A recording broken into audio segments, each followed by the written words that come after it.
और आज सुबह की सबसे बड़ी खबर, अमेरिकी राष्ट्रपति डोनाल्ड ट्रंप की धमकी के बावजूद ईरान ने स्ट्रेट ऑफ हॉर्मुज खोलने के बदले अस्थायी सीजफायर से इनकार कर दिया है। ईरान ने कहा है कि वो अपनी शर्तों पर अडिग है, सीजफायर नहीं बल्कि पूरी तरह से जंग का खात्मा चाहिए।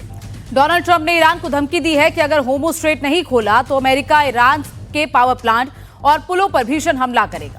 ट्रंप ने इस धमकी के लिए अपशब्दों का भी इस्तेमाल किया। ट्रंप ने पहले हॉर्मुज खोलने के लिए 6 अप्रैल तक की डेडलाइन दी थी। अब ट्रंप की धमकी के मुताबिक ईरान के पास कल सुबह 5 बजे तक का ही वक्त है। ट्रंप ने 8 बजे EST का टाइम तय किया है, जो भारतीय समय के मुताबिक कल सुबह 5 बजे तक होगा। इस बीच एयरफोर्स के पायलट के रेस्क्यू को लेकर भी ईरान ने बड़े दावे किए हैं। ईरान ने दावा किया है कि उसने अमेरिकी विमानों को मार गिराया है, जबकि अमेरिका का कहना है कि उसने खुद ही अपने विमान को नष्ट कर दिया है। इन दावों के बीच नए हमले की कहानी लिखे जाने की शुरुआत हो चुकी है।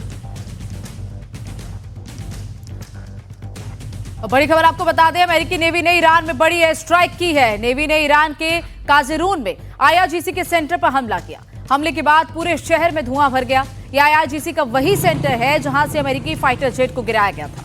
पायलट को रेस्क्यू करने के बाद अमेरिका ने यह जवाबी हमला किया। IRGC का यह सेंटर ईरान के फोर्स प्रांत में है और फार्स प्रांत पर अब अमेरिका ने निशाना साधा है।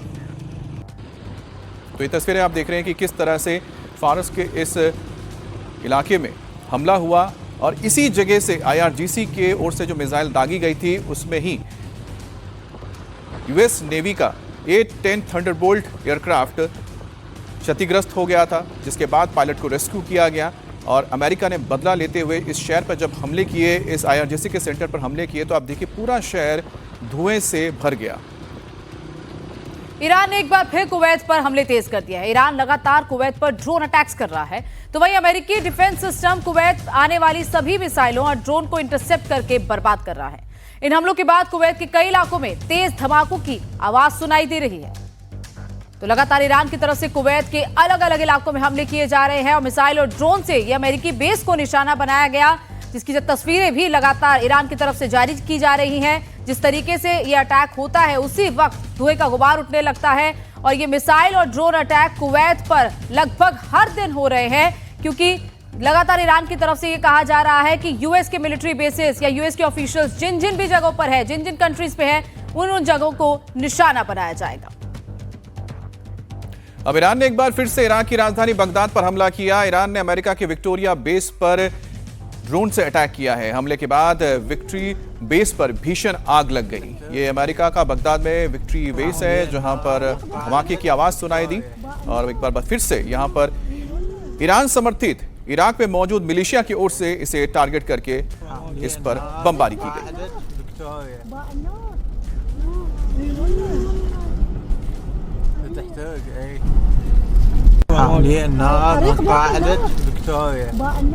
और इसी बीच इराक में बड़ा हमला हुआ है। बताया जा रहा है कि इराक के शहर अल सुलेमानिया में ईरान की विपक्षी पार्टी के ऑफिस को टारगेट करके ये हमला किया गया। यहां पर ईरान की कुर्दिश पार्टी का दफ्तर है।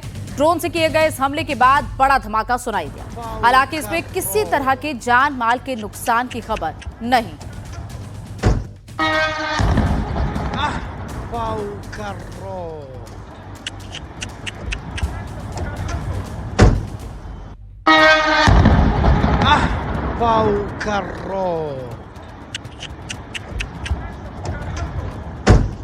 अब ट्रंप ऐलान कर चुके हैं कि वो महज 20 घंटे बाद ईरान पर भारी बमबारी करेंगे, ब्रिज और पावर प्लांट उड़ा देंगे। तो वहीं समझौते की कोशिशें भी तेज हो गई हैं। इंटरनेशनल मीडिया के मुताबिक इस वक्त अमेरिका और ईरान के बीच 2 लेवल की बातचीत चल रही है।